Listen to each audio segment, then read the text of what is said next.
Hello all, welcome back to Project Mastery Podcast. Today we are doing 3 classic risk management questions: process order, choose the right strategy, and who actually implements the response. Risk questions look easy, but PMI is checking. Do you know the sequence? Do you know when to avoid versus mitigate versus transfer? Do you know who owns the response? Let's go. What comes after analysis? You have identified and analyzed project risk.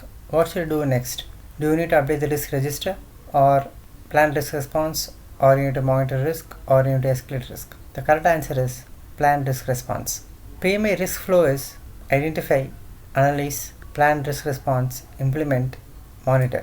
Once you know likelihood and impact, then you decide how to handle each risk: avoid, mitigate, transfer, accept.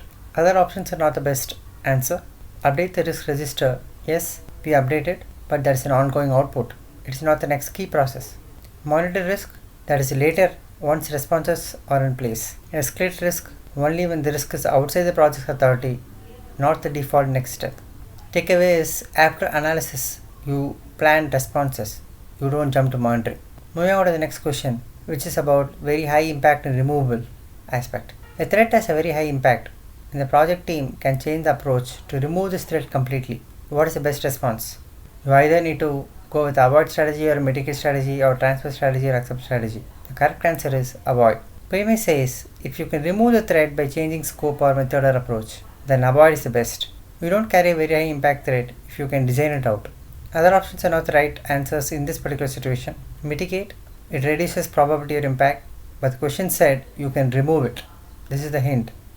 Avoid is stronger, answer real. Transfer, this strategy is good for financial exposure or when you can't remove the risk.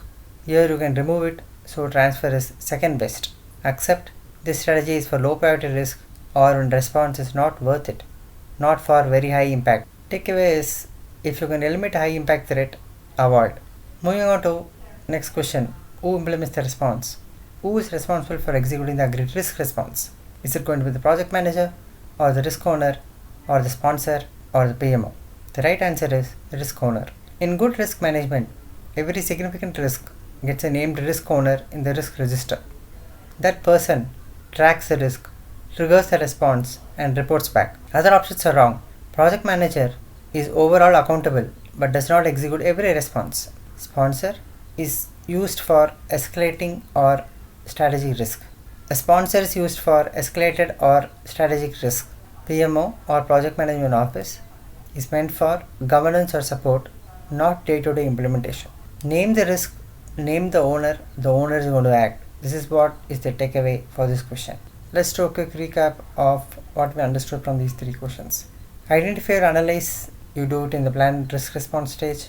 If you can remove a high impact threat, avoid is the best strategy. Risk owner is the one who is going to execute. Drop in your score. Hope the knowledge was valuable. Thank you for tuning in.